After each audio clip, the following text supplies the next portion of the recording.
This is episode number 241 of the Homeowner Show. Whether you're DIY or looking to hire, we're here to help you find the best information and options for you and your home.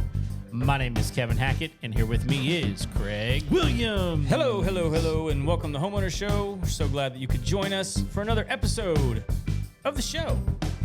What's going on, Kev? Oh, well, it's been cold.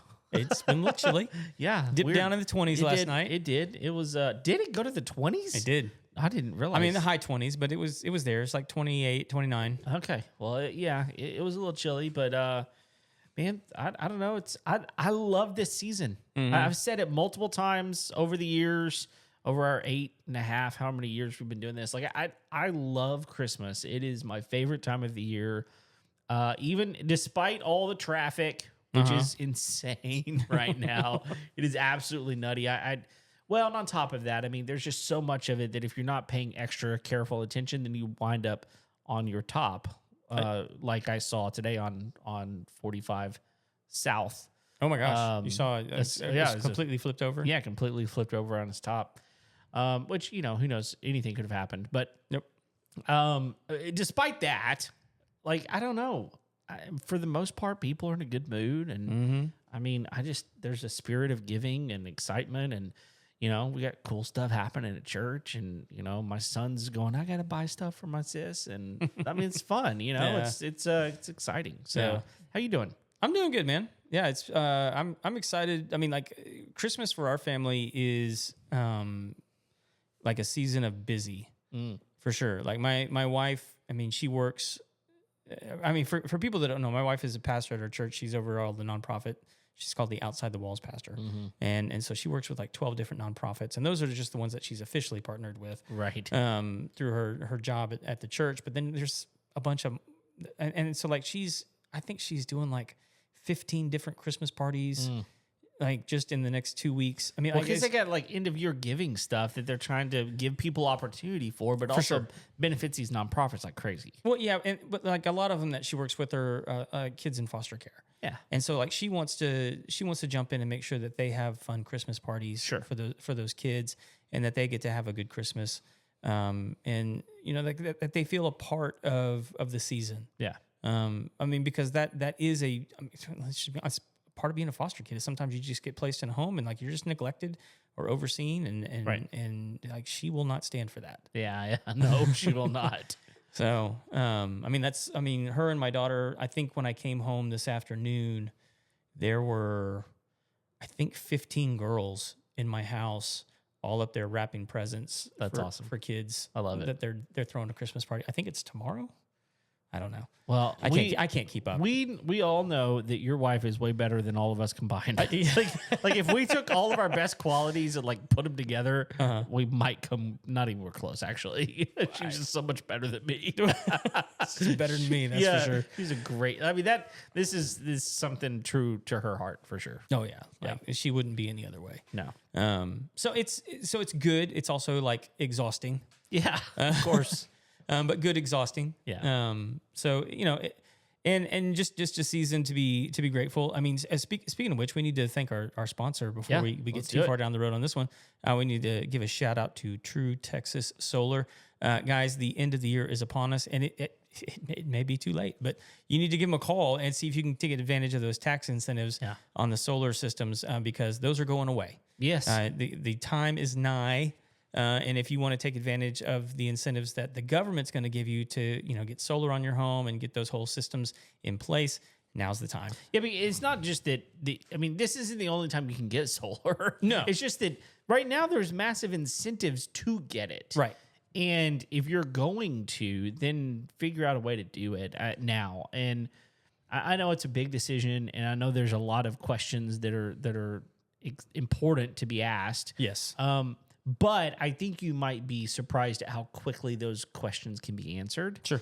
And Josh and his team are so knowledgeable. They've been through this, hundreds and hundreds of times, and they can help. And so, not just your solar, they can also help you with roofing. That's another thing that you might need to get done before the end of the year. It's a good time to get it done. It's a great time to get it done. A lot of people aren't thinking about their roof right now because we're not having like major storms or anything. But I'll tell you this. I mean, if you got any issues with your roof, it can cause problems during the winter. So, get it checked out. They can do a free inspection, all that kind of stuff. They'll take a look at everything, make sure you're where you need to be. I would highly, highly recommend their team. Their number is 936-286-8325. You can also get them at truetexassolar.com. Yep. Yeah. And so, I mean, speaking of car wrecks, I mean, we went through just a horrific situation with my daughter. And I know you know about it. And I don't know if everybody else knows about it, but I mean, she was involved in a really, really bad wreck. Yeah. And if you saw pictures of the vehicle, I think everybody looks at it and it's just, how did she survive? Mm-hmm. And the crazy part is like, no injuries. There wasn't even any like glass on her. And like, I say that without explaining the wreck. I mean, she got T-boned, thrown into another car that then spun her around 360 degrees and then flipped twice. Yeah. Side to side.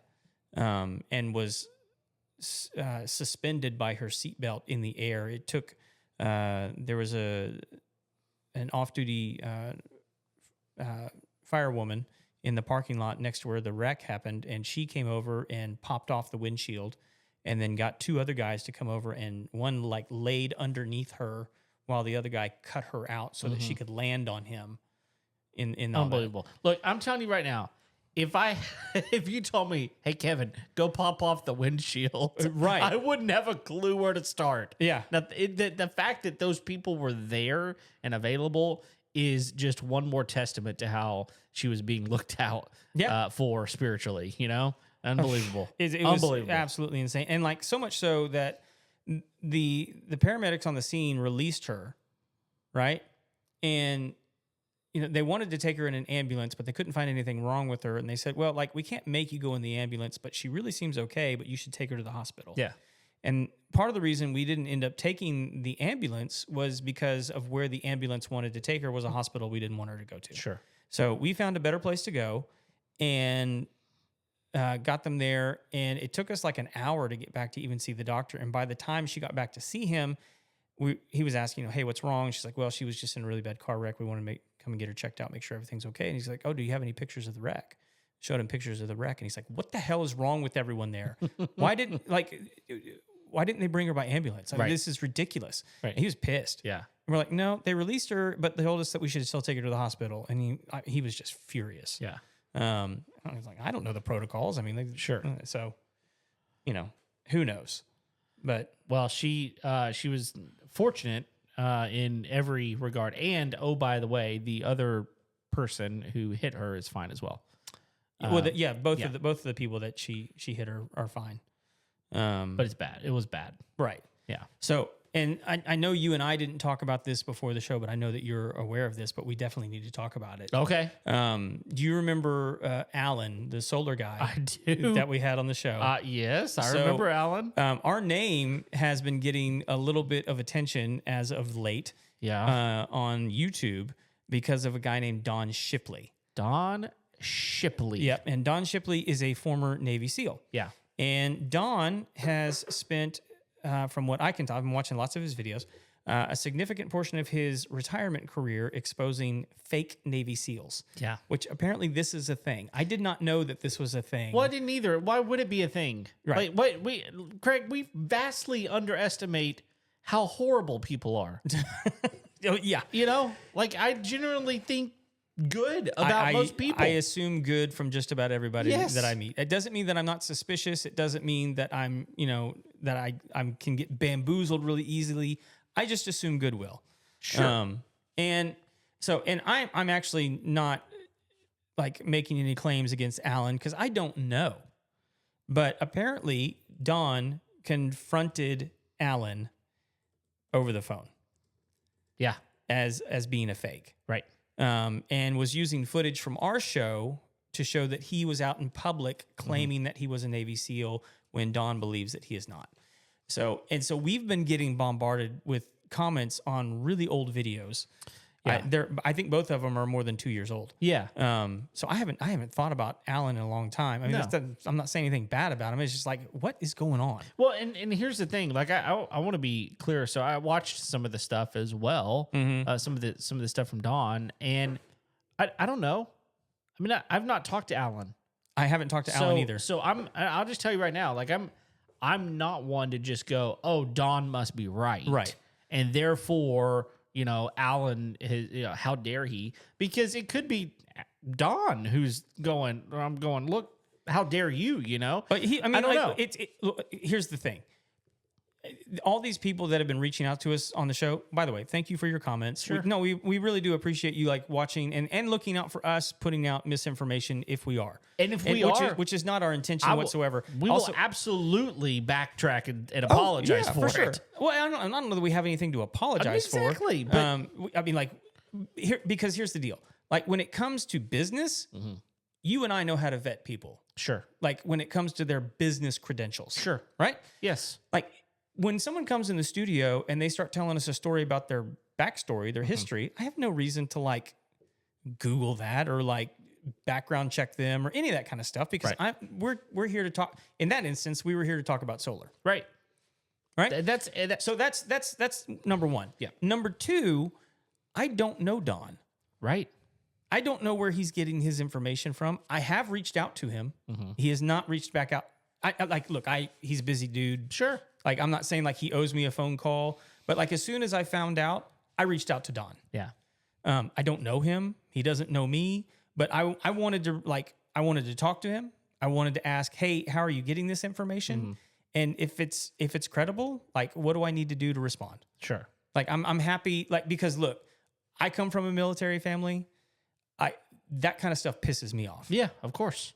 And if people are like, obviously people are doing it. I mean, like, people love to over exaggerate. Sure. When they think they can get away with it. But it's one thing to over exaggerate. It's another thing to completely claim that you were a Navy SEAL. Which, I mean, like, Now that's like the highest also of officers, like just a group of people you really don't want to piss off. no. And so whenever you go in and act as if you know something, and if you've done something, and you are a brotherhood with these other people, Right. like that's pretty bad. Right. Now, we don't know if that actually happened or not. We don't know if that's true. Mostly we don't know if because it's true. we don't know what it's like to become a Navy SEAL because No. I'm not one. No, You're not never one. been one. I've met a few. Yeah. Well, at least I thought I had. Yeah. But herein lies the I problem. watched like, why, Cuba Gooding Jr. like I don't understand. I mean, like, if I'm Don and I'm a former Navy SEAL, I understand the suspicion. I understand the immediate move to question. Like, when somebody tells me that, like, what in my brain would have to be so wrong as to go, I need to investigate this claim. Sure. You know what I mean? Yeah. Like, that just seems so like out of the ordinary for like just general conversation out in the world. Well, and part of Or it is just because we assume the best. yeah. And we assume that whenever someone tells us something, and honestly, they speak with authority on it, Right. then you go, okay, well, that must have happened. Yeah. I mean, I mean, look, confidence will get you a long way down the road. yeah. I mean, because you and I don't know what we're talking about when it comes to like military service. No, we don't. So, we respect those that have done incredible military service, but like, and here's the other thing is like, I watched a bunch of his stuff just to kind of see what his deal was, and most of the guys actually did serve in the Navy, and that was kind of the sad part about it. It is, if what he's saying is true about these guys, what's really sad is that most of them served honorably in the Navy in the service that they gave. They didn't need like all these. Another story. They didn't need this fake story. They have a story. They have, and it's their story. They have a great story. Yeah, exactly. So, I mean, one, I hope it's not true. Yeah, me too. If it is, Don, like, would love to. I mean, really, just need like a 5-minute conversation. Yeah. Want to figure out what's going on, and then happy to respond. However, like, honestly, however y'all feel would be best. And what everybody's saying is like, y'all need to change the title of this video. And part of me is like, okay, maybe, but like at the same time, I'm a big believer in like sunlight is the best disinfectant. And so like, if, right now, all the comments on our video for that video with Alan is like, what a scumbag. Sure. You know, you guys need to change. And so, like, you know, if it's true, you guys are already commenting on it. I mean, it's like people can look at the comments. And It's there. It's there. Yeah.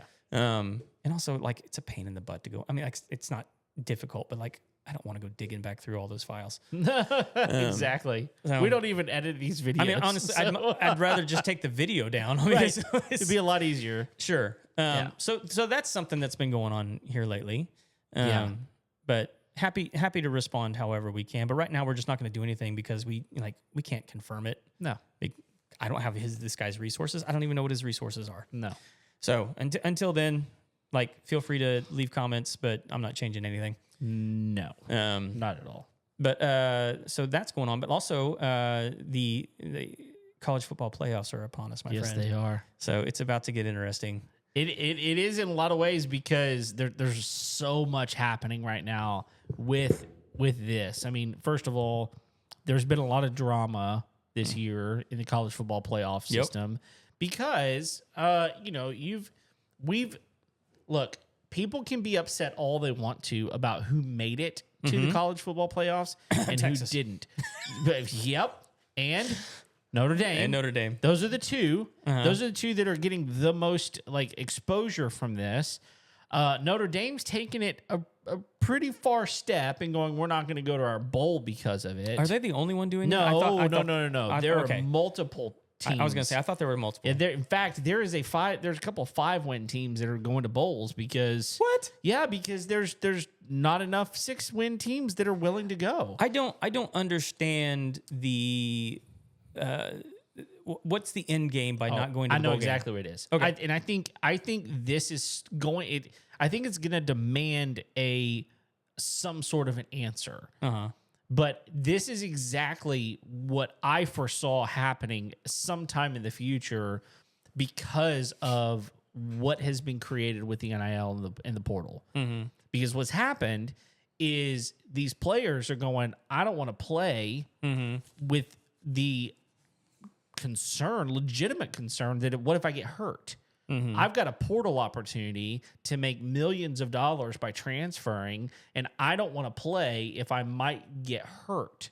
Right. And before the portal existed, that wasn't ever an issue. You have the rest of the season to recover. You'll be back and ready for next season. You're good to go. But what happens is if you get, your top players, even if it's your top 4 or 5 players, they're going, we're not going to play. And you can't just force a kid to play. What are you going to do? What are you going to do? Yeah. And they're saying they're not going to play. Then at some point you got to go, well, I don't even have a team to put out there. And so what's happened is these teams are going, we're not going to play. We're going to preserve our team. And we're going to start today planning for the future because we got to do our portal research too. We got to plan for next season. So I'm not gonna plan for this bowl anymore. Yeah. I'm gonna start on next season. Now, there's a lot of weirdness happening with this because number one, this is a weird thing that I don't know what to do with. Like, there's huge revenue sharing that happens with bowl games. Yep. So what happens if you don't go to your bowl game, which means the other teams in your conference don't get revenue share from that? There's also it doesn't matter for Notre Dame, but that's. No, it doesn't. It doesn't matter for them, but it matters for other teams. Yeah. There's multiple other teams in conferences that are not going to bowls as well. But like bowls are like conference specific. Well, right? Kind of. They isn't that? I mean, that's traditionally what it's been, right? So basically, you'll have the SEC is playing an ACC team, or whatever, like Big 12 or yes, and there's a lot of stuff that goes along with that. I mean, here's the thing that also that's crazy. And I get Notre Dame's position of, we're going to prepare for next season. I kind of understand that, but here's the other thing that just, here's where it makes me just really angry. I'm angry for those seniors who didn't know this was their last game. Right. Their parents didn't know it was the last game. Cheerleaders them and their parents didn't know this was their last game. Band members who them and their parents didn't know it was the last game. Yeah. So many situations where they were like, this, we thought we had another game coming. Whether it was a college football playoff or whether it was a bowl game, we thought we would have at least another game. So lot of drama with all of that, and a lot of people frustrated that you've got a James Madison and a Tulane who make up the number 12 and 13 spot, and objectively, they're not the better teams. Right. Objectively. However, and this is the thing that I just fall back on. Them's the rules. Right. The rules are there. There is going to be a team from those two conferences in the college football playoffs. So they're naturally going to make it. Someone in that conference is going to. So it's just the rules that are set up. If you want it different than that, then the rules are going to have to change. And the only way the rules change is if the college football playoff committee decides, we want the best teams, not just these conference teams. Right. You know what I mean? So there's a lot of weirdness that is happening with all that, just the drama of that itself. But I don't know. And there's another couple of things that I'll bring up here in a second. But I don't know. What's your take on all of it? It just sounds like whiny crybaby crap. Yeah. I mean, really, it does. It's just so stupid. Well, this is if this is what people feared by NIL and the transfer portal and all this kind of stuff, then you shouldn't have done it in the first place. Oh yeah. Well, it's out of control now too. It's and I think we're getting. You I think can't put the genie worse. back in the bottle. That's the problem. No, you're right. So the toothpaste is out of the tube. Yeah. It is where it is. But now you've got, and this is where the drama continues. Is you've got Sarkisian out there saying, Texas coach, hey, we're just going to stop scheduling difficult non-conference games. Mm-hmm.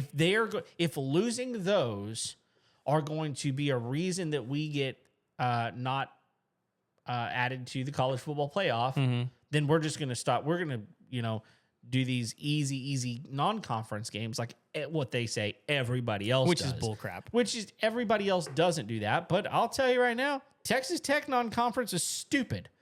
It was awful. It was horrible. So simple. They didn't play anybody of substance? No, they didn't. And it wasn't even like other Power 5 teams? No, they played But I mean, Arkansas Pine Bluff. They played nobody. My issue with people complaining about that is one, the schedules came out a long time ago. Oh yeah, 5 years ago. They scheduled these 5 years ago. These are not the SEC is a little. Well, most conferences are a little bit different because we had a lot of realignment and things like that. So they're going to change when you have some realignment. Sure. Naturally, but this whole business of then we're not going to schedule hard teams. Well, there's two easy solutions to this. One, win the hard non-conference games and then shut up. That's true. Because if you would have beat Ohio State, there would be no question as to whether or not you'd be in the playoffs right now. Correct. In Texas's situation. Correct. And so, you can go play cupcakes, but one of the things that the committee takes into account is strength of schedule. Yep. So knock yourself out. Yep.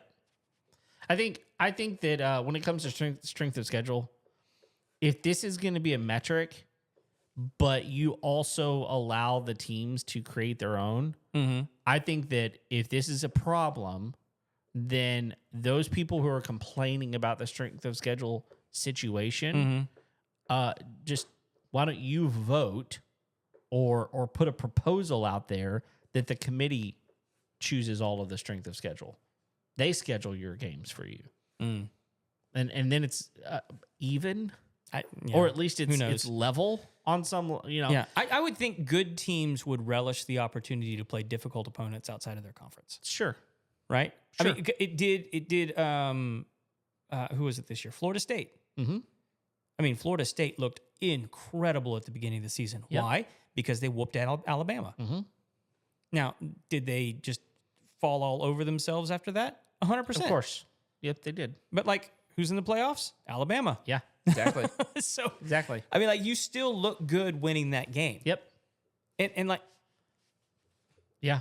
So let's talk about something else. Okay. Have you seen the situation in Utah?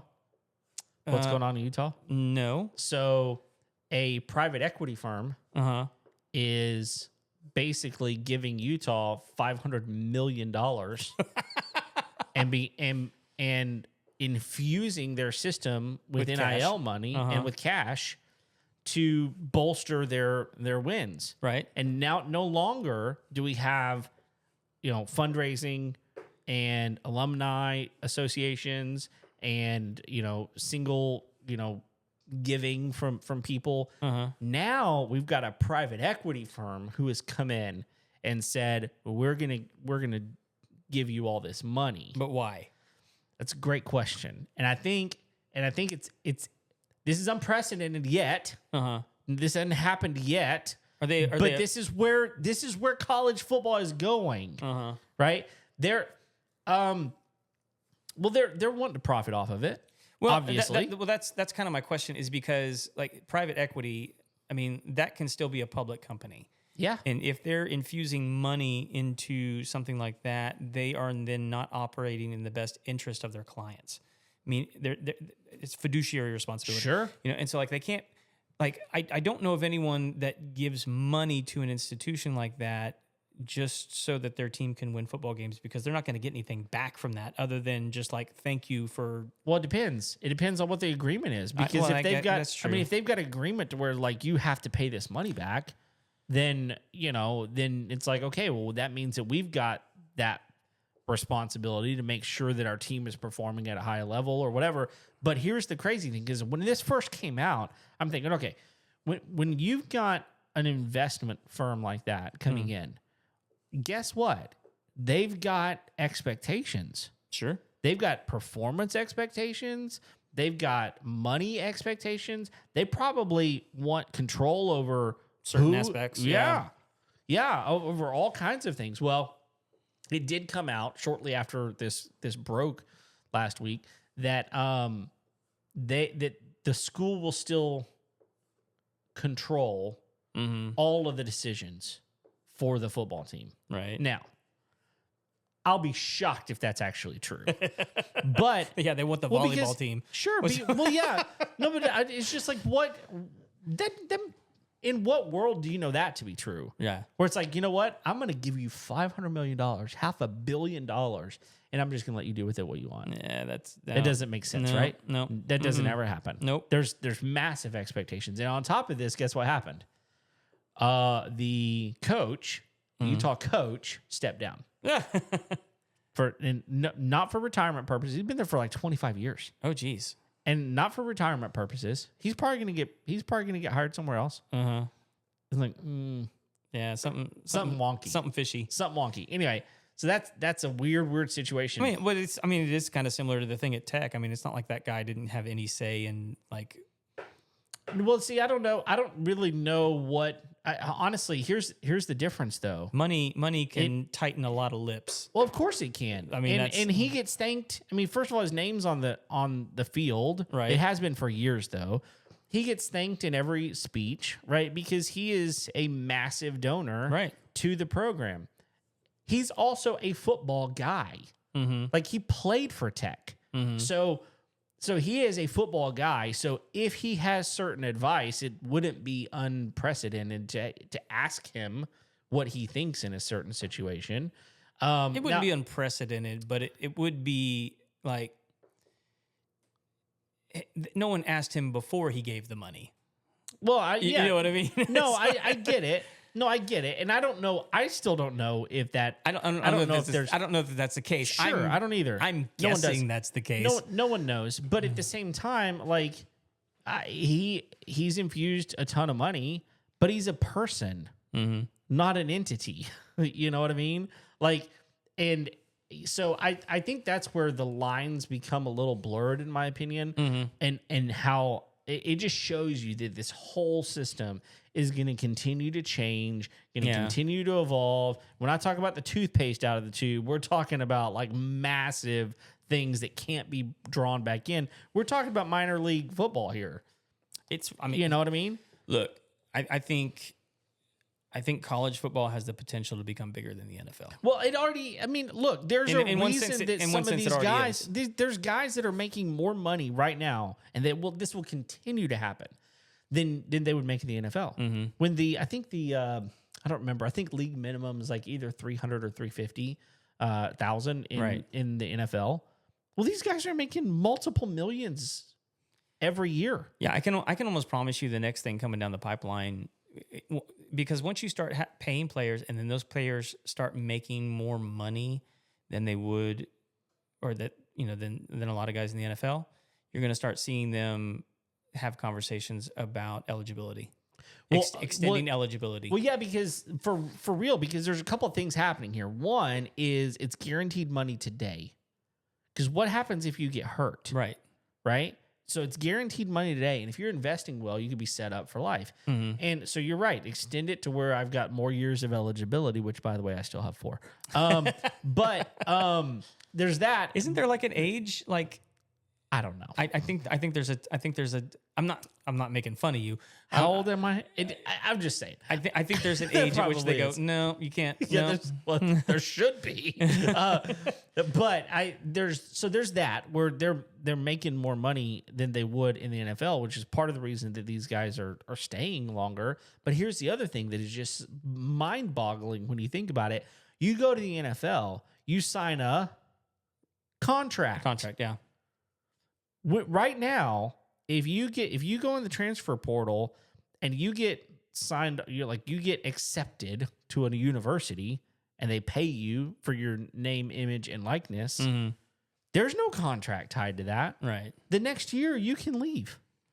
So I think that's, to me, one of the most ridiculous things about this right now is there's really no guardrails anywhere. Yeah. It's just it's like the Wild West, you know? Yeah. It's just bizarre. And we live in a world of contracts. We live in a world of guardrails. And somehow this, of all things, has escaped all of that. I mean, it does. There's an aspect of it that makes it kind of fun. Okay. Right? I mean, if you don't care, then yeah, absolutely. Well, no, I mean, like right now, I mean, like one of the ones I'm interested in is DJ Lagway. Oh, yeah. Just announced that he's leaving Florida. Which before the portal he absolutely should. Yeah. Number one, he's got a change of coach. He was underutilized. And why do we care about him? He's local. He's local. He's a local kid. Well, he's also good. And he's good, and he's a good kid. Mm-hmm. He's a really good kid. He's a good family, and he's good. Yeah. And he's got 3 years of eligibility left on him. Yep. Like, this isn't like a senior, you know? Mm-hmm. I think he's Do you have super. any thoughts on where you think he's going to end up? I have one big one in my head. No, I don't. I do think that Tech will look at him. I've heard Tech mentioned. I mean, he is a Texas boy. The thing is, Tech is going to be looking for a quarterback. Right now, today, as the recording of this is happening, Sorsby from Cincinnati is the person that everybody is talking about at Tech right now. But he's only got a year left. Sam Levitt's out there. Mm-hmm. He's got from Arizona State. He's got 2 years left. He's probably the best one out there as far as that goes.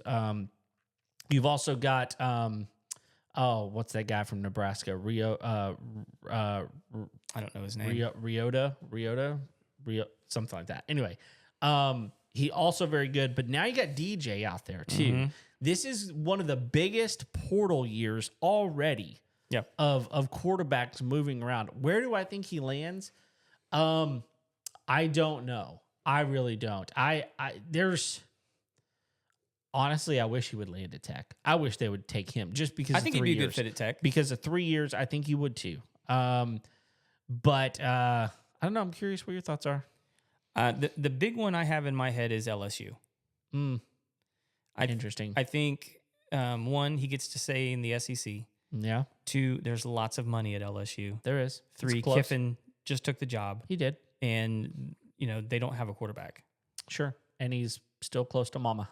Yep. He's close enough. I mean... he's closer in LSU than he would be in Lubbock. Say, he's closer to LSU than he is to Lubbock. Yeah. For sure. I mean, at least as far as where he's from. Yeah. So I think, with 3 years of eligibility, I mean, I think Kiffin could look at that and go, like, I can build a program around this kid. Yeah.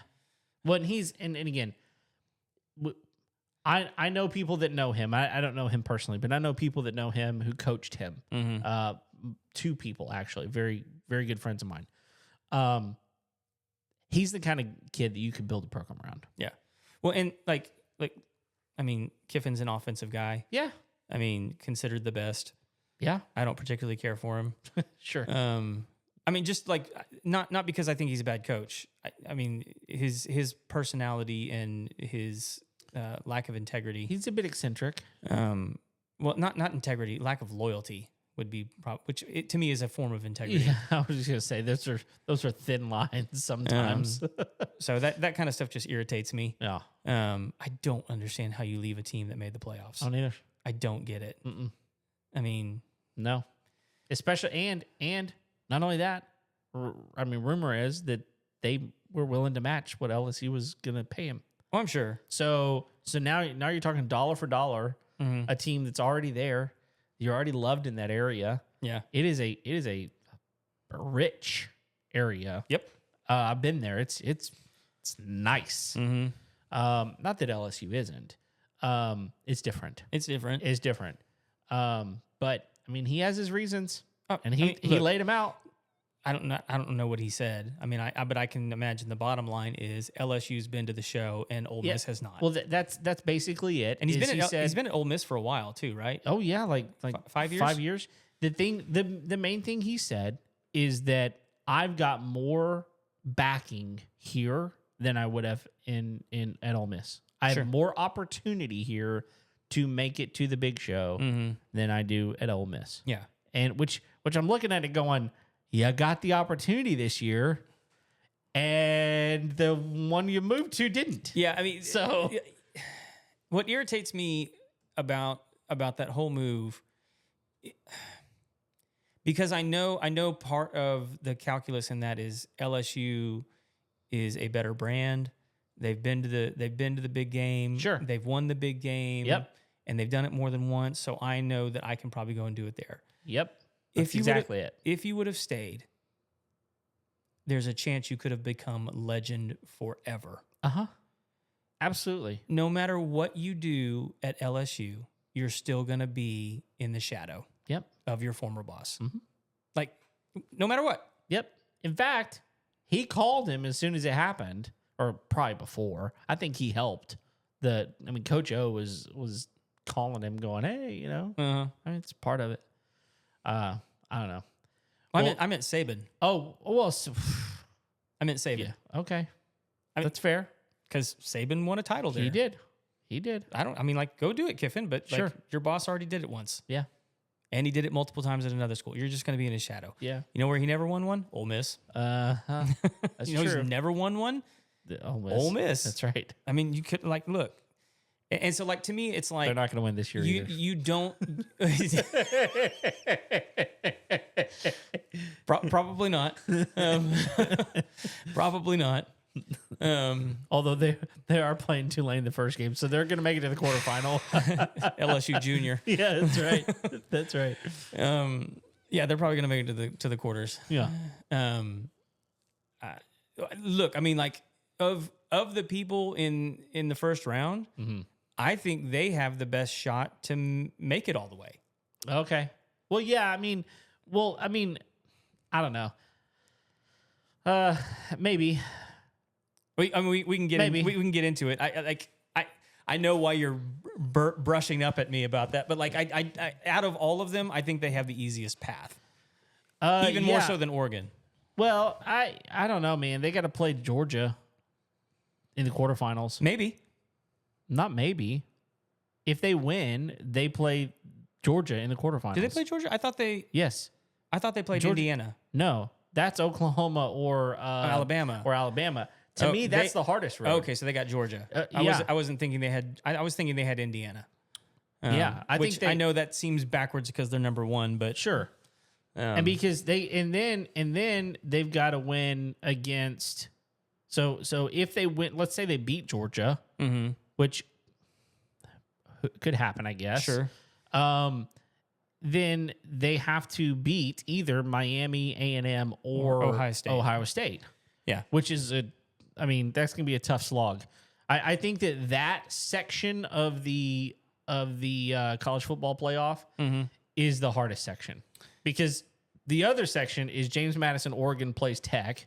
Right. And then they would play Alabama, Oklahoma, or Indiana. To me, that's the easier path. Okay, in my opinion. Well, let's take it down to the 4. Okay. So because that's the next time you and I are going to be able to do an episode, probably. Sure, probably is after the new year. let's go top to bottom. So you've got Oregon, James Madison. I think where are you at on that? Oh, Oregon wins. Oregon wins. Okay, Yeah. so you got Oregon, and then the next one is the next one Alabama and Oklahoma. Okay, that one I think is a little tricky, but that one's trickier. I just think that Oklahoma is. I think they're overrated this year. Not that I don't think they should be in the playoffs. They earned it. They earned it. Yeah. I think they should be. But I think Alabama's a better team. Okay. So I think Alabama wins that. Okay, so you got Oregon, Alabama. Yep. And then Tulane, Ole Miss is next. Okay, so and you think Ole Miss is handling that one pretty easily? I would hope so. Nothing against Tulane, honestly. Okay, of the two from the gang of five, who do you think has the better chance for an upset? James Madison or Tulane? I think James Madison has the. Oh, really? Yeah. Okay. Yeah.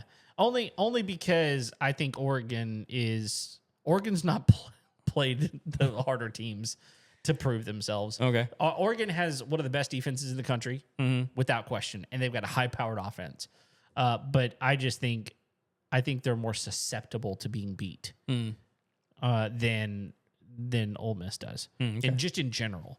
Like I think that.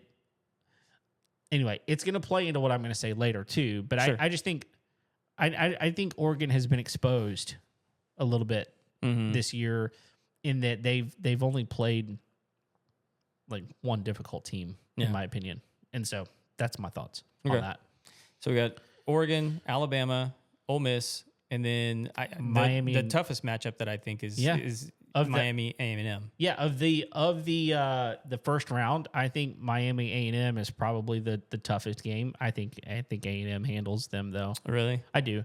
I think, do you think it's home field? Is that what it is? No. I think if they played in Miami, I think Texas A&M would still beat them. I still think that A&M has been fortunate in some of their wins. They've been obviously they've come out on the winning end of games that they shouldn't have won, in my opinion. But they've won. Like, that's the thing. Like, they've done what they have to win. Right. They are a dog fight team. Yeah. And they will punch you until the very end. And I think that Miami is. I think they're gonna.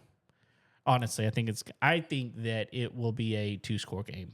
Okay. I think. I mean, I've heard a lot of people talking about it. How Beck's been really good down the stretch. He has. But that it's also not been difficult teams that they've been playing. Sure. So, but I mean, like, I'll give him credit. I mean, he's throwing like 75% right now. Well, he's good.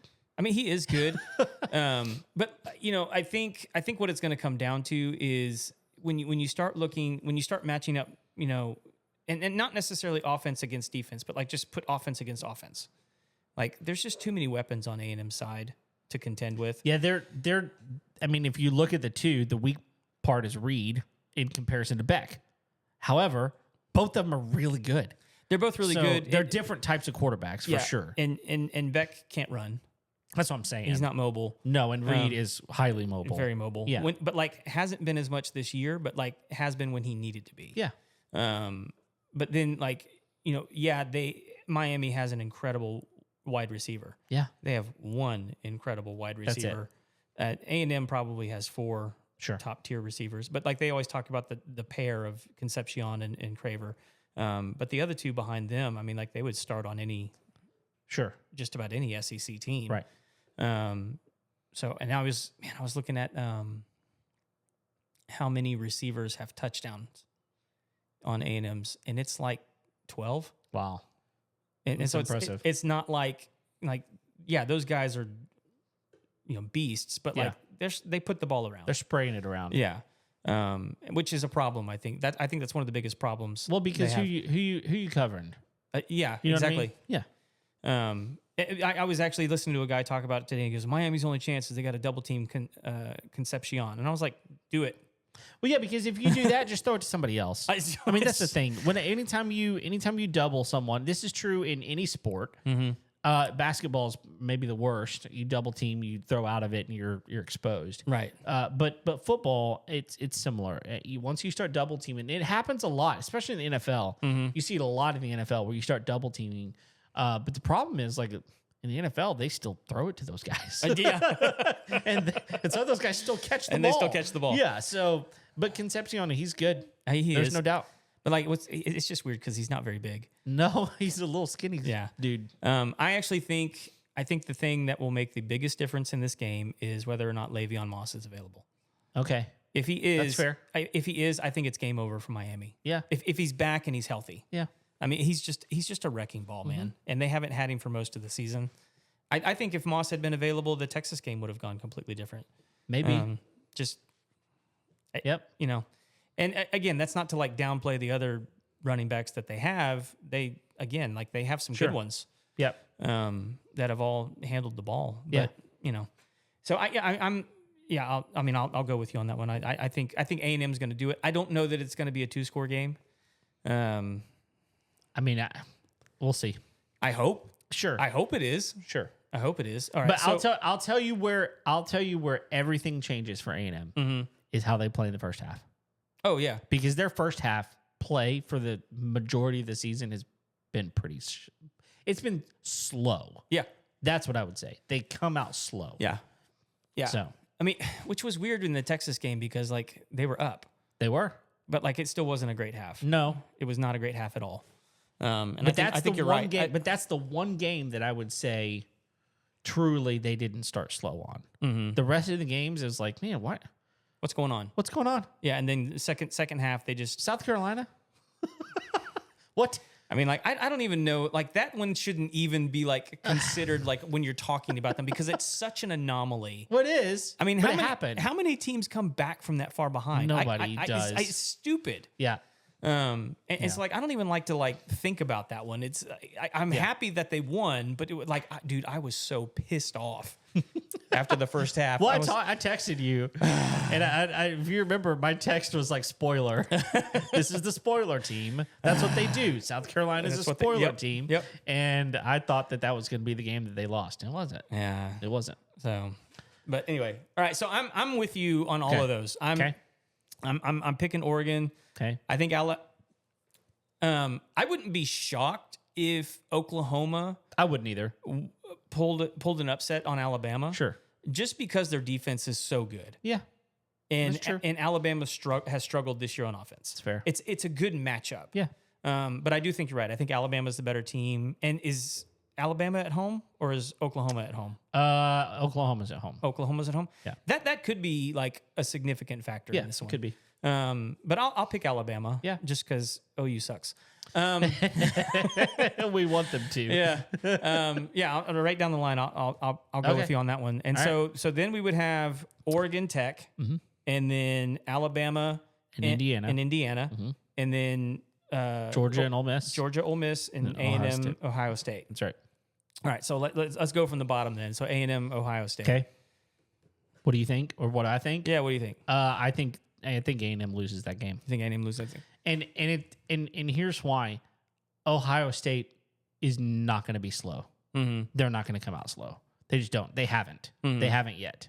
Well, I know one game, but one game. Yeah, one game. But I think like point taken. I think and I don't think they do what South Carolina does, and I don't think they roll over. I think they're going to hit and hit and hit. Now, I will tell you that Indiana game, that was interesting. Mm-hmm. It was that game was so boring to me because nothing really happened. Right. I mean, it was just kind of like it was boring to me. But I don't know. I think that's where A&M faults is in. I think if they get past that game, they have a better shot. Even than further down the line. Okay. Just because I don't think they've faced a team like Ohio State yet. I think they faced a team like Miami before. I think once they come out to Ohio State, I think it's going to be a game changer for them. That's my opinion. Okay. What do you think? And on that one? Yeah. I mean, And look, I fully understand. Let's let everybody know you're an A&M fan. I'm a Tech fan. I'm not just we're a homers, fan, man. You're an alumni. Yeah. We're talking about like deep, difficult conversations here. Yeah. We're homers. We We have to be. Yeah. Yeah. So I mean, like I'll pick A&M, and not because I necessarily think that they're the more complete team. For a couple reasons. One, I think it's going to be a dogfight. I don't know. They have an X factor here that we haven't talked about that I think is going to be in their favor. You may bring it up. Ohio State or A&M? A&M. I think the big thing for A&M is I don't know that anybody's been able to get after their quarterback like A&M could get after their quarterback. Okay. Or their defense, because it's A&M, like Ohio State just doesn't seem like they're going to be like just a pummel you with the running game kind of a team. No. They're going to throw the ball. They're going to throw the ball. Yeah. And if A&M gets them in third and anything more than 5, it's going to be just a mud fest of getting to the quarterback. They're going to get to him. Sure. And we saw in the Indiana game that when Satan was gotten to, he made mistakes. Yeah. And I think that's kind of Elko's specialty, is creating opportunities for quarterbacks to make mistakes. Sure. The crazy statistic about that is while A&M is like the best third down team in the country, they only had 3 interceptions the entire year. Oh my goodness. So I mean, like that's an Jacob Rodriguez had more than that. Right? I mean, but like it's an interesting statistic to think about, that like that's not the number of turnovers they've had. Sure. But still they haven't had that many fumbles interceptions. Okay. They've just really been able to hold teams physically. Yeah. And I don't know that Ohio State has seen that yet. Sure. I think that I don't think that Ohio State has had a very difficult run so far. I mean, again, the Big Ten's a difficult on some level. They've got their difficult teams, but again, it's not the same. It's not the same. It's just not. And like everyone keeps dogging A&M about their schedule. Their schedule has been so many of the teams that they played were good until A&M played them. Okay. But you know what I mean? Yes, but again, they didn't play their schedule wasn't as difficult as Texas' schedule. No. So I think that's the comparison. Right, wrong, or indifferent. I think that's the comparison. Well, it wasn't as difficult in the sense that more teams were ranked at the end of the season that Texas had played. Sure. But like you look at like an LSU. Okay. There are some absolute animals on that team. Sure. Physical people on that team. Missouri's one of those teams that's shocking to every year. They're always going to be somewhat good. Yeah. Yeah. And I think they ended up with like the best running back in the SEC. Oh, really? I mean, it's like they, again, strong team. Sure. Just didn't perform. I mean, so like, and that's the problem, is like a lot of the teams that they played, they just like, I kept referring to A&M as the coach killer this year. I mean, they got 3 guys fired. It's true. And it's like, okay, like and so like when those coaches got fired is when those teams just went. They did. They went down, which that's what happens. That's just for sure. It's not an excuse. It's just like, it's not a fair comparison, I don't think. Okay. But anyway, my 2 advantages for A&M in the game and why I would pick them would be getting to the quarterback. And even though I know that they played Texas in Arlington last year, it's going to be a home field advantage. That's the X factor I'm talking about. Yeah. And not just like in the sense that it's in Texas, but like A&M has dominated in that stadium for like 8 years now. Yeah. I mean, like Arkansas couldn't beat them ever in that field. Well, they came close like 6 times. Like it's in one game. That has been a home field for them for a long time. For sure. So it didn't go in Texas's favor last year. No. But I think it will for A&M. Yeah. So you've got Ohio, I've got A&M. Okay. So now we've got Ole Miss and Georgia. Yeah, and Georgia wins. I think Georgia wins it as well. Yeah, I don't think that's even a question. I think Georgia just slaughters them. So I mean, the only reason it's not even, I don't even give it a second of thought, is because of exactly what I just said. The coach isn't there. Sure. The guy that got them there is not there. Yeah. So yeah, good luck. Yeah. No, you're going against like one of the if not the best coaches in all of college football. Oh yeah, he's so good. So yeah, what he's done enjoy in 2 years there enjoy your frolic with Tulane. Yeah. Well, what he's done the past 6, 7, 8 years. Yeah. He's so good. Yeah, he's so good. he's dominant. Yeah, for sure. Okay, so then we've got Alabama and Indiana. Alabama and Indiana, and I think Indiana wins that game. Here's the thing. I think first of all, I don't like Mendoza.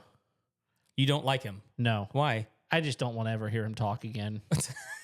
Like, he's good. He's a good quarterback. But then he opens his mouth and he's like a 7th grader. Have you heard him talk? No. He just drives me batty. Like, he sounds like a 7th grader. It sounds like he just made an A on his math test. Anyway, but I think they get out coached. I think that's where it comes down to. Oh. You're a believer in the coach. I really like their coach. I think what he's done there in 2 years. I mean, it's really impressive. It's really impressive, and I just think they get out coached. I think that Alabama has the ability to come out and knock them in their teeth. I absolutely do. Yeah. I think this is a close game. I think that it could go either way. Yeah. I just think Indiana pulls it out. So I mean, just for like my home team, I actually would. So I would rather play Indiana than I would Alabama. Oh, okay. You see what I'm saying? Oh, well, I do for you. For A&M, I absolutely do. Yeah. Because I think that I think if I'm Tech, well, I think, you know what I mean? I think if I'm Tech, I'd rather play Indiana than I would Alabama. Yeah, I would too. Well, and we'll get the chance. But I agree with you. There is something about Alabama in the playoffs. Yep. They step up differently. I know. They just do. I just think they get out coached in this game. Yeah. That's the only thing. I'm happy to be like for you to disagree with me on this one. I actually think Alabama pulls it off. Okay. If it was Oklahoma, I think different. If Oklahoma wins, I don't think they beat Indiana. No, I don't think so either. But if Alabama goes, it's a different game. I think Alabama pulls it off. Yeah. Honestly. Okay. And I don't even think who's the guy coaching Alabama? I forget his name. Let me go look because I'm really bad with names whenever it comes to that. Same. So their coach is DeBoer. Yeah. I actually don't think he's that great of a coach. Well, I that's why I'm saying I think that they get out coached. That's the reason. I think Alabama has such athletic studs that they could pull it off. Yeah. I don't know that I want them to. You don't know? I know. I don't want them to. But I think they do it. Okay. I do. I may be wrong. I think that if any, but like here's my greatest fear. Okay. In even suggesting that is that once again we end up with an Alabama Georgia national championship. Not going to happen. But no one wants that. No one wants that. No one wants that. But it is a complete possibility. Oh, it's a possibility. There's no doubt that it's a possibility. They set it up to where it's a possibility. Yeah. Anyway. I'm going Alabama. I don't want them to, but I think they will. Sure. Okay. So and then you got Oregon and your Tech. Homeboys. I don't think that this is going to be an easy game for Tech. Mm-hmm. I think that I think Oregon, like I said, Oregon has one of the best defenses in the nation. They've got a high-powered offense. I think it's going to be a difficult game. This is nowhere near a home game for anybody. We're playing in Miami. Yeah. I mean, it is as far away from Oregon as it could possibly be almost. And it's still it's crazy. Although I will tell you that, interestingly enough, they are creating a nonstop flight from Lubbock to Miami for that day. There and back. There and back? Yeah. Yeah. Which I think is hilarious. But I think at the end of the day, I think the Tech's defense kills them. Mm-hmm. I think they stop their high-powered offense. What's interesting to me about Tech, Oregon hasn't been as high-powered as they've been in the past. No. But I think what I mean by that is like they just haven't scored as many points. No, they haven't, as they usually do. They haven't, and I think the Tech just holds them. Period. I think that it is Tech in the Big 12 championship was scored on in their in the opening drive of their opponent for the first time all season. Their defense is just different. It's unbelievable what kind of defense Tech has, and I don't think there's another defense in the playoffs that comes close to what they have. Yeah. Jacob Rodriguez ran the gamut on the defensive awards that he was eligible for. It's the only time in history that one player has gotten all four. So and he's just one guy. If Skylar Gill Howard comes back, which I don't think he's even an option until semifinals, maybe the national championship. He's been out since week 3. Yeah. With a bad injury. Then their defense is even stronger than what they currently are. But I just think that the thing that's weird to me is I still do not believe that Tech has performed well on offense. And yet they have won every game by more than 22 points. Every game all season. That's a staggering number, especially whenever I don't think that their offense has been very good. We've kicked a lot of field goals. Oh, okay, yeah. Which means they have like a really good field goal. The field goal kicker is good. There's no doubt about that. But the fact that we're having to kick a lot of field goals tells me that we're not getting in the end zone. And that is concerning to me. It is going to be the one thing that I think we're going to have to just something's got to happen in these next few weeks, right, leading up to this the game on January 1st. Their offense has got to figure some things out. Now, that being said, a lot of things have happened that are weird this season. Because they have been up by so many points in so many games, a lot of times they're bringing in their second and third QB to preserve the starter, who, by the way, also got hurt, missed 2 games, and was questionable on every game since then.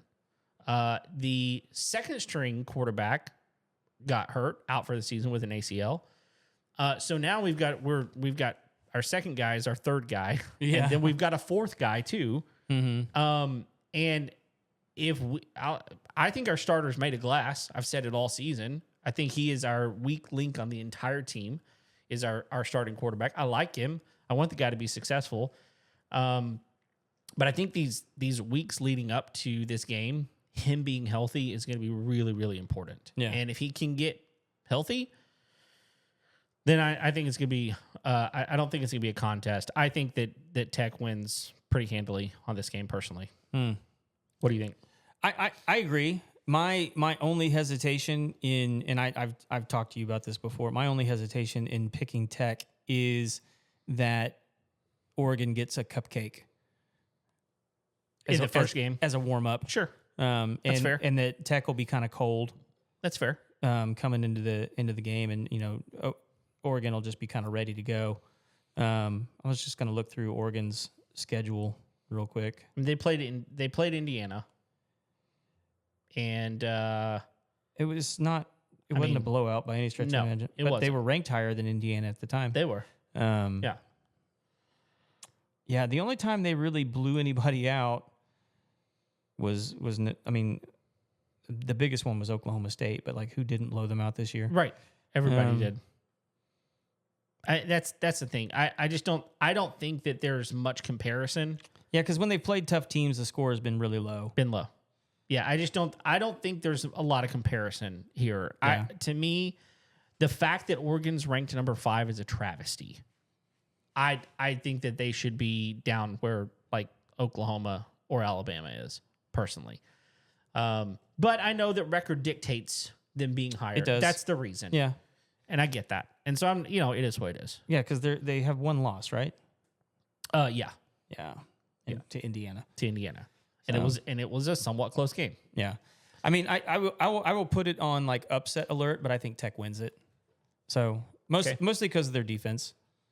Oh yeah, I think so too. So for you, that means it's Tech in Indiana. For me, it's Tech and Alabama. Right. and then were we and you Then thought Ohio State was going to win. Then I think Ohio State's going to win and Georgia. Georgia's going to win. So- and you think A&M's going to win and Georgia's going to win. Yeah. So for you, A&M versus Georgia, let's start there. Who wins? I actually think this is actually why I like this. I actually think A&M can take Georgia. Okay. I really do. Because Georgia has struggled with good offenses. And I don't know that they've seen one because they lost to Alabama Yep. the first go round. Yep. And Alabama is not a good offense. No. I mean, like they're good. Obviously, fine. they're in the playoffs. Sure. But like in comparison, they can't hold a candle. And when Georgia has come up against that, it's been a struggle. Well, the second time they played them, they dominated. They throttled them. Yeah. Yeah. So, but like you look at like Tennessee, they struggled. Yeah. They had to go into overtime to win that game. And Tennessee, again, not that great. Same with Georgia Tech. Yeah. That's a rivalry game. I give them a little bit of pass on that, but still, It's a rivalry game. But But like Georgia Tech is just like, yeah, they were good this year. They weren't that good. they weren't that good. It's just a rivalry. That's the only thing. So there's a couple of signals that let me think that A&M could pull that one out. Where's that game being played? That game is the Fiesta Bowl. I don't even know where the Fiesta Bowl is. It is in. Oh, where is it? Come on. It's in Arizona. Arizona? Yeah, Glendale. Cool. Yeah. But yeah, I think A&M, like, look, if I'm right and they beat Ohio State, I also think that gives them enough momentum to like. It definitely. I do think that I will say that I think that is going to be a game changer for them. If they beat Ohio State, their confidence is going to be through the roof. Yeah. So I think it carries them to it. Yeah. And so then Alabama Tech. Well, so if it. Well, first I mean, of all, so you got yours because you've got Ohio State and Georgia. I've got Ohio State and Georgia, and I think. Sorry, I wasn't even on my camera. I think that in that game, I think Georgia wins. Okay. Versus Ohio State. Do you think it's a coach thing? You think it's just a talent thing? I think yeah. I think both. Both. I just think Ohio State's down. I think they're down overall. But they're still good. They're still Ohio State, and they're still going to do Ohio State things. Yeah. But I think when it comes to Kirby and that dog defense, I just don't know that they can. I think overcome it. Yeah, I think they're going to get stopped. I think Georgia wins that game. Yeah, I'm with you. For the very reason that you're saying that is the same reason I think A&M takes them. And that's because I don't know that. And we'll talk about this with Tech in a minute, but I don't think Ohio State's been punched in the mouth except for Indiana. No, I agree. I think here's the thing. I think Ohio State beats A&M, and I think Georgia beats Ohio State. However, if A&M wins against Ohio State, I think they beat Georgia. Oh, okay. I do. Just because of like the sheer velocity of that. I think that there's a different amount of momentum there, and I think that I think Aggies travel well, and I think they did this year for sure. They did, and I think that getting to Arizona is not going to be a big deal for them. Not for no.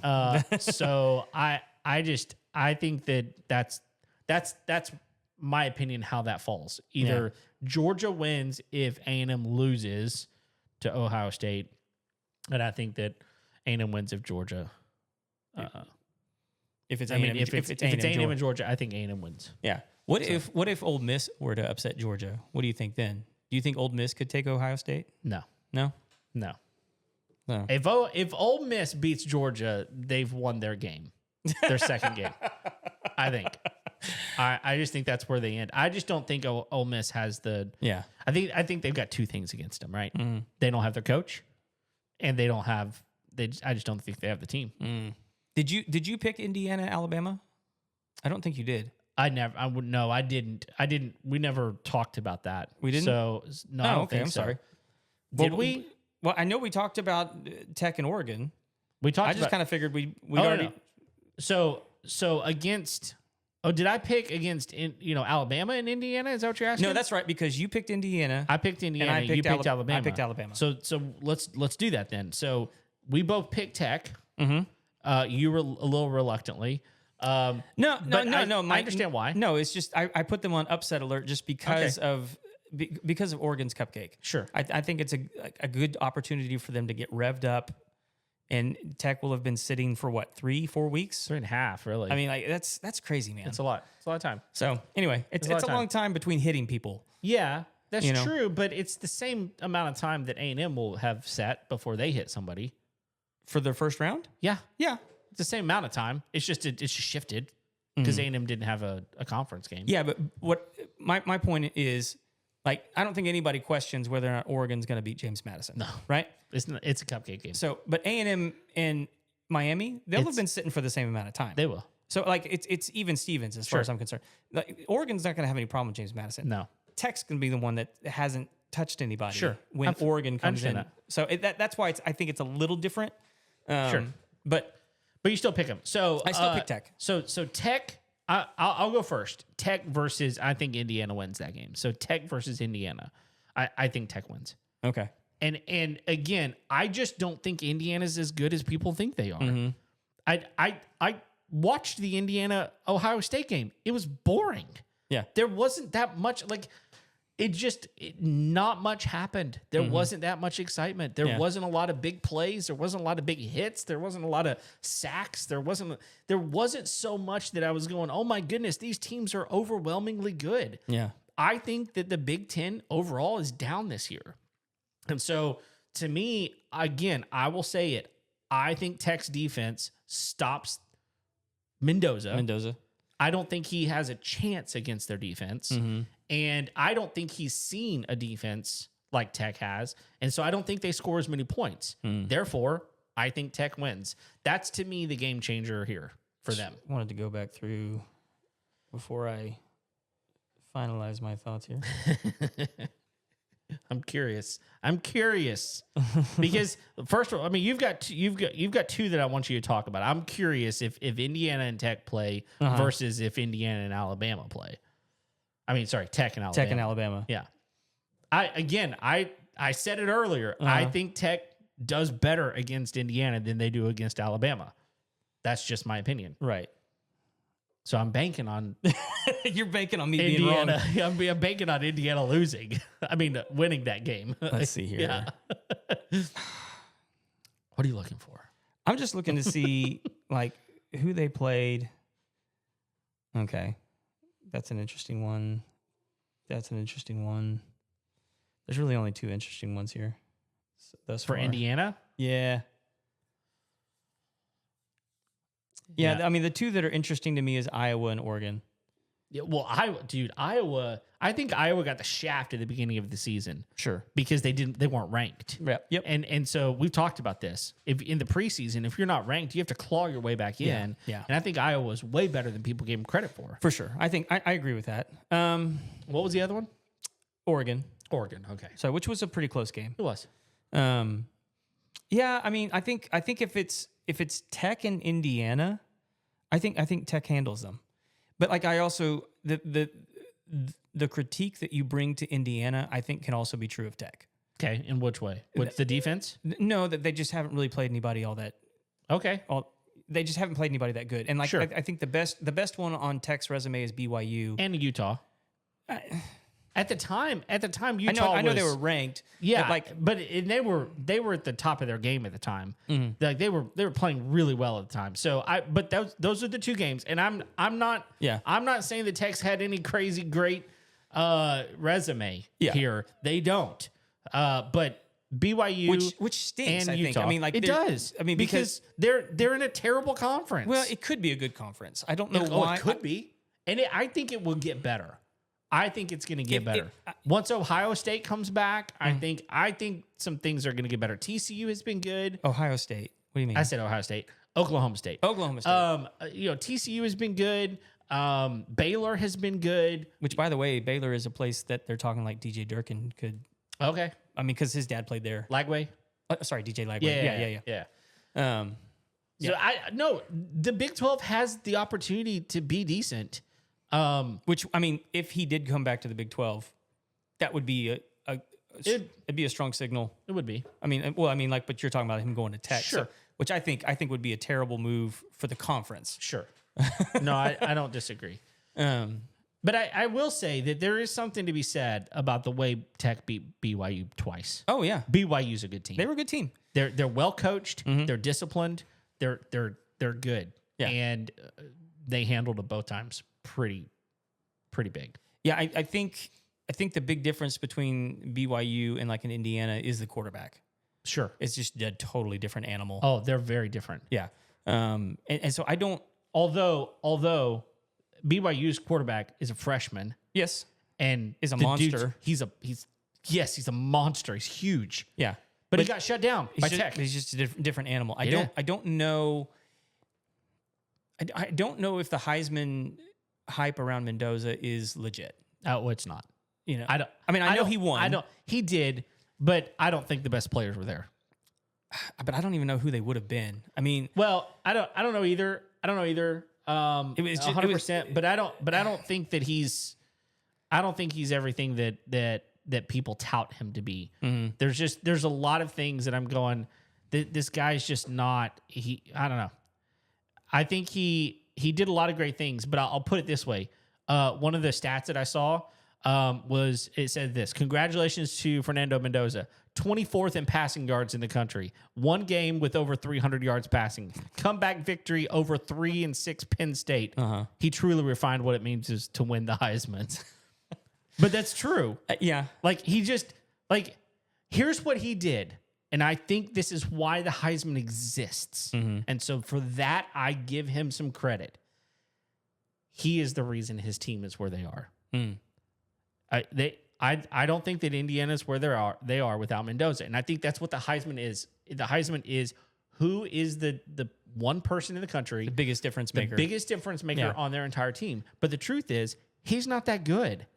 He was the biggest difference maker. They're number one in the country right now because of him, in my opinion. Yeah. But those stats aren't that great. They're just not. And here's what I'm saying. Like you Baron Morton's higher than him in passing yards and in total games over 300. And oh, by the way, most of the game he didn't play in 2 games, and about half the games he was out by halftime. He played every down of every game.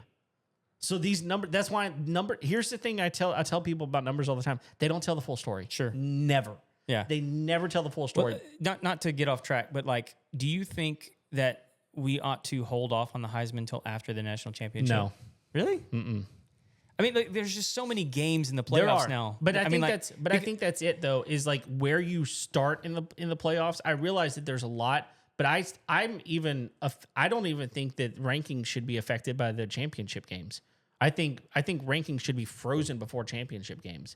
And if that happens, then I don't think the Heisman can be I don't think it would be persuaded by those games in that case.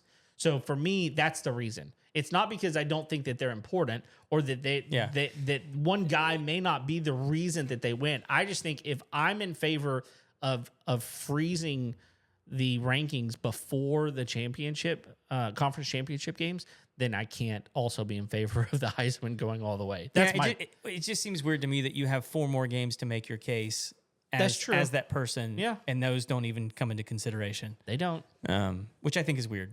No. I mean, because how many games is a regular season? 12? Yeah. So you're talking about like a third Sure.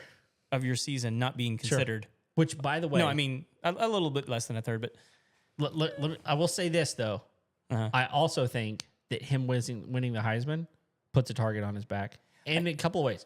Not only a target on, okay, that's why I'm saying that, because like if it's Indiana Tech, I do think Tech comes out on top. Okay. Right? And I think a lot of people would look at that and go, "Gah!" Yeah. Like the Heisman guy went down on the first game. Sure. Like, that's fair. You know what I mean? That's fair. It's fair. And no, I get that. And that's fair. But I also think that like he's won. He's won. He's already won. Yeah. You know what I mean? Well, he's already won the Heisman. That's what I'm saying. I get that. So it's like, oh yes, I'm the best. It is like, well, what I have to win from Really? here? Are you? Yeah, no, he's not clearly. But anyway, okay. So let's move on. We've been talking about this a long time. Yeah. Who do you think wins if it's Tech and Alabama? So I will phrase it this way. I would want Tech to win. Okay, okay, that's fair. Just because of the way I've been picking, Sure. I think it would be really cool if it's Tech A&M Oh yeah, in national champ. 100%. I don't think they could do it. You think A&M? I mean, you think Tech gets beat by Alabama? Yeah. Okay. I don't. And here's why. I think they get outcoached. Again, like I told you already. I don't think Alabama has a good coach. I Oh don't. no, yeah, I don't either. I think that they have a bunch of monsters. Yeah. I really do. Their offense can't get past our defense. There's no way. The running, There's no way. Their offense, offense is not that good. We've already talked about this. I know. They can't score enough points. That's the thing. They can't score enough points. I don't know, and I don't mean to like dog on Tech. I don't know that Tech could score any points. Yeah, they can. Again, I don't even think that I'm necessarily right on this. Sure. That Alabama is even going to be in that game. Sure. I'm talking more than three touchdowns every single game this season. Mm-hmm. And you can talk about strength of schedule all day long. That's still a pretty big difference. I'm not even going to go to strength of schedule. I don't think that has anything to do with it. I think Alabama is just a freaking dog on defense. Okay. I do. Okay. Like, they don't beat Tech. That's fine. You can have your opinion. I'm okay with it. So, I'm not even like 100% certain that like Alabama gets that far. Sure. Right. It's still within the realm of possibility that Oklahoma wins that first game, but like Alabama, and you were saying it earlier, Alabama has this way. They do in the playoffs. Just it's different. But I don't know what it is. I don't either. And I've seen glimpses of it throughout the season, and obviously they've played good enough to get to where they're at right now. I think it's arrogance. It could be. I think, but you and I know as well as anybody, arrogance can take you a long way. It can, and it does. So but when they're, that's the thing. As I was trying to, I always like to go back and look and see like what they've done, because like, give me just a second here.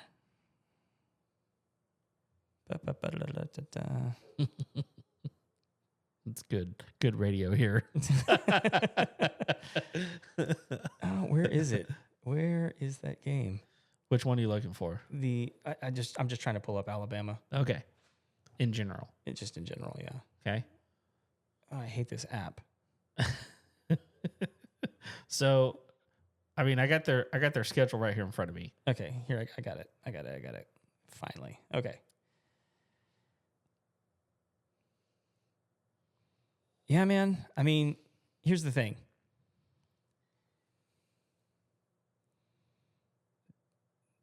They've consistently scored in like the high 20s. Yeah. And I don't this is the problem. I don't know that Tech can put that many on them. I'm not they won't score that many. That's my point. There's no way they score in the high 20s. Who? Alabama? Alabama. They've done it not against Tech. every single game Not this against season. Tech. They can't get past their defense. I guarantee it. Like the only time they didn't score more than 25 points was the opening LSU. No, was the game against Alabama. Well, they only scored 20 against LSU. 20, excuse me, and 23 against, and then they lost 24 against Georgia. But that's I'm just telling you, they don't score that many points against Tech. So this brings me back to the Big 12. Like again, I don't think that Tech's been punched in the mouth. Okay. I think Alabama, like again, sure. Who do you think's going to punch harder, Alabama or Indiana? Oh, Alabama. That's. But I don't think it matters. I'm not trying to like win an argument, but like no, I agree with you on this. I agree with you on that. Yeah, Alabama hits harder. No doubt, Alabama hits harder than Indiana. You know, it's kind of like you can be a good fighter in a bar, but like when it's 2-on-1, like you get your bell rung and like all of a sudden you realize you're in trouble. Sure. You know what I mean? And Sure. I think that's kind of the situation that we're potentially looking at is like they don't have to be better as long as they're more physical. Yeah, and I just don't see it happening. So, I mean, again, I don't want that to be the case. Sure. I think it would be super cool to have Tech and A&M in the Natty, Sure. even though you're not picking A&M to beat Ohio State. But you would pick them against Georgia. I understand that. So that to me would be like a really cool game. Sure. I have my doubts against Tech playing a high caliber team. Okay. So Let's just put something into perspective for just a minute. sure. The most points scored on Tech this season was Arizona State when they didn't have their starting quarterback, and we Sure. lost that game. Right. Barely. In the final seconds of that game, we lost that game. They scored 22. Okay. Kansas State scored 20. The highest, other than that, was 17. That a team has scored against them. The team has scored against them. Right. And that was Kansas, and we put 42 up on them. And let me tell you, the reason some of those numbers are as high as they are is because our second and third string were in by that time because we'd already scored so many points. So, again, with Kansas State, it was 43-20. It's the only reason they scored as many as they did is because those guys were out of the game. The playmakers were being benched at that point. So I hear what you're saying. And so it's either that Tech was so good or that everyone else was so bad. Maybe. I mean, it's one of the two. It may be. You know, I agree. It's got to be one of the two. And I think that it may be a combination of both. I'm just looking around the conference, and I'm not saying that Tech is bad. Sure. I'm just saying I think everybody else was not good. Not everybody. BYU's good. And Utah's good. There's no doubt about those two. But you're right. Those are our marquee games. Now, we did have to beat BYU twice, and we slaughtered them both times. Yeah. But okay, so let's just play this game with me. Okay. Other than the gang of five that got in by the hair of their chinny chin chin, who in the playoffs could BYU beat? Other than the five that got in by the hair of their chinny chin chin. Other than Tulane and James Madison. So who could BYU? BYU beats Oregon. You think so? Absolutely. Without question. They beat Oregon. I think they beat Ole Miss. Especially without the coach. Well, I was going to say with Kiffin or without Kiffin? Well, they don't have Kiffin. So but I mean, with Kiffin, it may be different. But without him, they beat him. And they beat Miami. I think they beat those three. I don't think they beat A&M. I don't think they beat Oklahoma or Alabama. I don't think they beat either one of those. The only reason I agree with you on Oklahoma is just because their defense is so stout, and BYU's offense is not great at all. I think their offense is better than maybe some people think. Well, put it this way: but BYU's offense is built for Oklahoma to dominate. That may be true. I'm fine with that. I'm fine with that answer. But I think that BYU would have had a legitimate chance to beat some of these teams. That being said, I think Notre Dame or Texas beat some of these teams. So, I mean, they did beat A&M. Right, and I think that they beat some of these teams too. So I don't know. But like BYU ended up being like what, number 15? 13. 13? Yeah. No, They were first out. They were first out because Texas and Notre Dame were 11 and 12. Okay, I see what you're saying. BYU was first out. I was going to say Notre Dame was first out. only because James Madison and Tulane got in. Yeah, that's the only reason. So yeah. All right, so we're coming down here to the wire. Yeah. So now, Tech for you Tech in Indiana. Tech in Indiana, we already chose Tech. It's either Tech and Ohio State or Tech and A&M. And I already said that I think A&M loses that game. So I think it's Tech and Ohio State. Although I'll go both directions. Okay. And I'll say Tech versus. Well, no, I don't even want to pick that game. Okay. No, I mean, like, really, sure. I kind of want to wait. Yeah, See what happens. I'm fine with that. Yeah. I'm fine with that. See where our picks landed. We wait. Well, because it will absolutely change depending on where our picks landed. And I think we're back on air between now and then. I think so. Anyway, Yeah. We'll make a way to do that. We'll make a way to do that. Look, we've been going an hour and a half just talking football. football. I mean, like we both love it. Well, yeah. I mean, like you love all sports. I only like college football. That's true. All the rest of them can go pound sand as far as I'm concerned. Yeah. It's fine. Yeah. And not just football, college football. College football. You like college football. I hate professional football. Sure. I think it's the biggest. What about high school football? Could care less. You could care less? You couldn't care less. Give me wait, talk to me next year. I have goals. We'll see what happens. Oh, that's funny. That's one of my favorite phrases to call people on. I could care less. You weren't ready for that though. I was. When as soon as you said, I was like, "You're right. You could care less. I might be able to care less next year." Yep. Well, is there anything else we want to talk about, or do we want to cut it here?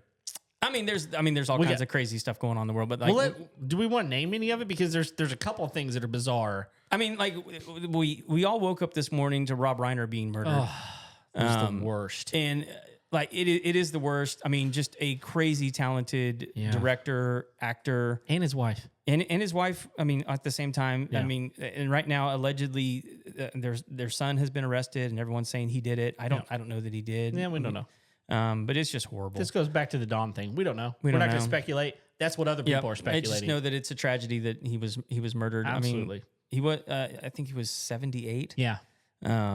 So just absolutely horrible. And I will say this, man. I saw Donald Trump's response or his post about Rob Reiner. Oh, I didn't see it. What was it? Look, what a moronic post. Just an absolutely stupid, tone deaf, insensitive, horrible way to post about a man that was just murdered.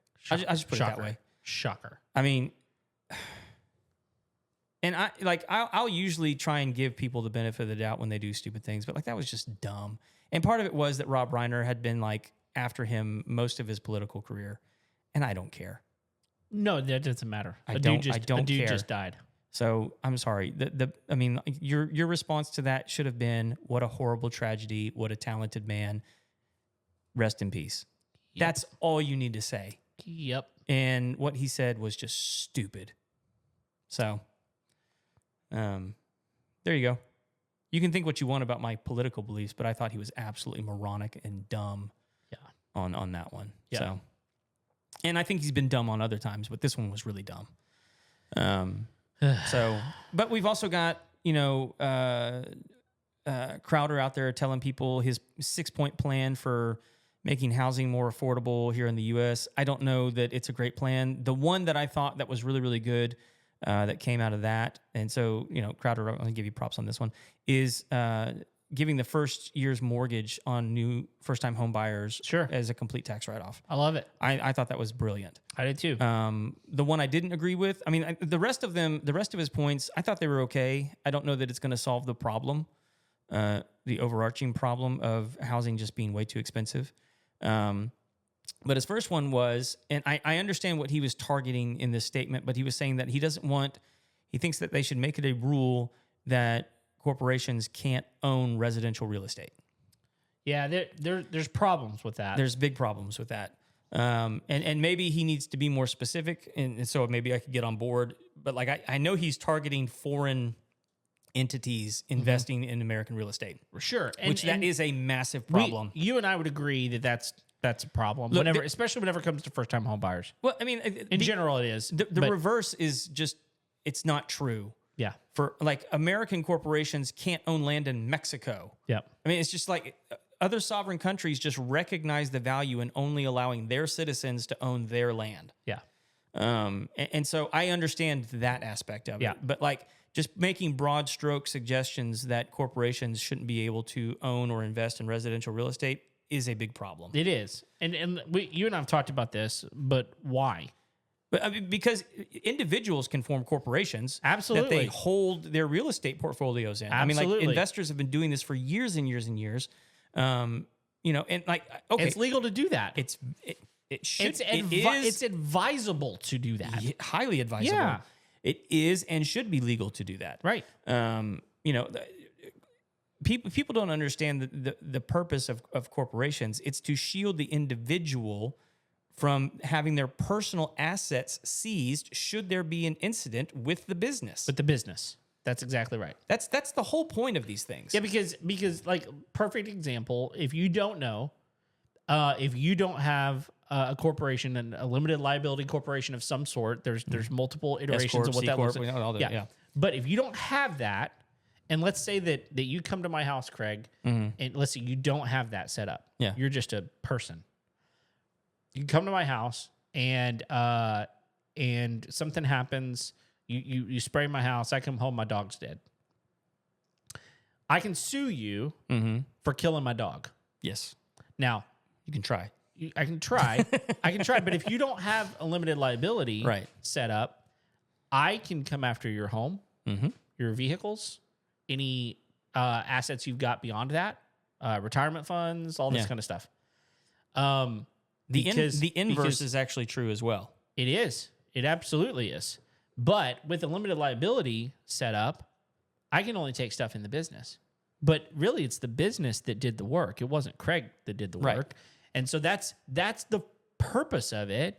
And it should be set up that way. Yeah. And it's set up that way on purpose. So to limit corporations from being able to buy first-time home buyer homes, first of all, which that's not a thing. That's not a thing. It's not. That's the thing I was going to say. That's an enigma of an idea. That's a situation. There's not like homes that are first. There are homes that are designed to be first-time home buyer homes, but like that can be your second home. That can be your third home.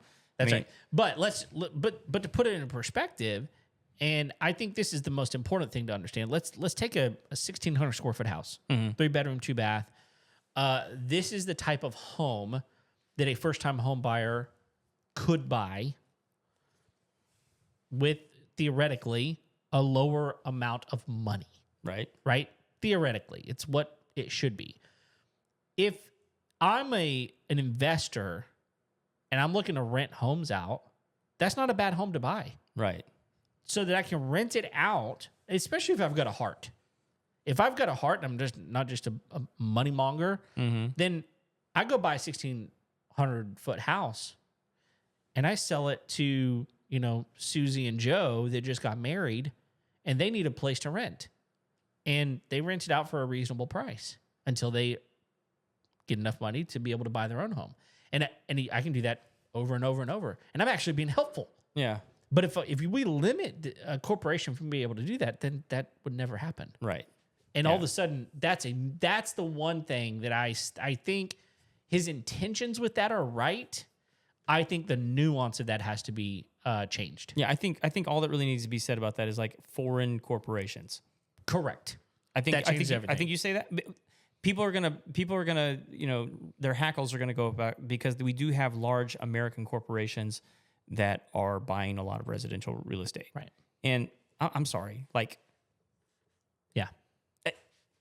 What are you gonna do? Yeah. It is what it is. So businesses should have the freedom, correct, to buy property. I don't think that they should be able to have established monopolies. Sure. But nobody's doing that. Right. Are they manipulating the market? Yeah. Yeah. Yeah. They are. So they'll get theirs though. Oh, that's right. So I'm not saying like anybody's going to go after them like physically or anything like, but like no. They'll get their comeuppance. They will. One of the other big ones that's happening right now is this whole kerfuffle between Candace Owens and Erica Kirk. Yeah. And Turning Point USA. Right. I mean, like if you've just been living under a rock, maybe you don't know that like Candace has decided that like everyone, including like the United States Post Office, is somehow responsible for Charlie Kirk's death. Which you even saying that sounds asinine, right? Like that sounds just so over the top. But she believes it. At least she's acting as if she believes it. I don't know what she believes, honestly, man. I mean, like there's so much crap. Erica Kirk did like a big interview with Barry Weiss, and she was just kind of going through some of the things. And apparently, like there's like this whole conspiracy about the rings that Erica wears, that it's signaling somehow that she's like with Mossad, like that. Oh, gosh. That Charlie's wife was a Mossad handler for Charlie. Not and you know what I mean, like it's gotten to that level now where it's just like, no, like he was murdered, right? And was there some sort of like coordination with that? Yeah, probably. Seems like it. I mean, we do know that people were posting about it days before it happened. Right. There's a suspicious man in the crowd that sort of stands up, seemingly knowingly that he was going to get shot, taking responsibility for the assassination. There's a lot of weird stuff. Sure. Granted. But like when you accuse someone's wife of somehow being involved and like acquiescing to people's demands that her husband be murdered and that she's okay with that, all these kinds of things. And to say that you have the receipts. That's what she says. I have the receipts. Right? And she has been slow dropping some stuff, and like some of it was like text message conversations that have since been clarified, you know, and things like that. And so here was the kicker for me: is she says on her show one day, because Turning Point USA was like, look, we probably should just have a conversation about this. Like this has really gone too far. And so her response to that was like, I have all the information. I got all the facts. You name the time and place, and I'll be there. So what did Turning Point do? They named the time and the place. And they showed up. And she declined. Yeah, of course. Of course she did. Saying it conflicted with her schedule. And then people online began to say, yeah, of course she's not going to show up. She's concerned about her safety. And so like all this kind of stuff. Like, look, if you're concerned about your safety, don't be so disingenuous and careless with your words. You called the fight. You called the fight. Name the time and place. Yeah, you called the fight. Well, they named show it. up. Show up. Yeah, show up. If and honestly, like, I hear what people are saying all over the place, but until you can prove to me that Turning Point is out there being twisting their mustaches over railroad tracks. Correct. Yeah. Until they're doing that, then you claiming a self-defense that I don't want to show up because I'm concerned for my life, that's a pretty bold statement. Yeah. Yeah. So, but again, don't say time and place if you're not willing to go to the time and the place. Exactly. You know who says that and doesn't show up? Little people. Bluffers. Yeah. Little people. Yeah. I mean, this is classic little man syndrome, right? Oh, I'm naming time and place. Yep. And then he doesn't show up. Yep. You know why? I never said name the time and place because I'm the little guy, and I don't want to get punched. Look, frankly, dumb people say time and place. They do. Smart people hide in the bushes and snipe you. You're right about that. Yeah. I mean, like I'm not. When I was a little bit younger, I used to work. I had a job working with a lot of young adults. Okay. Most of them were dudes. Yeah. And anytime there was a gathering, they would just want to wrestle. Of course. You know. And I was still young enough that like I was competitive. Of course. But I was also old enough to realize I could get hurt. Yeah. Uh-huh. And so anytime any of them bowed up at me, I would just tell them like, look, man, like we can do this, but I can promise you I am way more willing to fight dirty than you are. Oh yeah. And I will. I will fight dirty. That's right. You can test me on it. There's no such thing as like a non-dirty fight, in my opinion. No. Doesn't exist. And I was like, you can test me on it, but yeah, one of us is getting hurt. The fist lands where the fist lands. or better yet, the elbow. Whatever I can get there. That's right. It's going. It lands. It's going to land. Yep, that's right. Well, listen, everybody, thank you for listening to our, banter back and forth. We love doing this, and we're glad that you're joining us. So, listen, if you've not already subscribed, what are you waiting for? Please go subscribe to our content. Subscribe on YouTube, on Facebook. Download our episodes. Subscribe on Podbean. Talk to your friends about us. We appreciate you guys. And look, it's the holidays. Merry Christmas. Until next time, we'll see you later. See ya.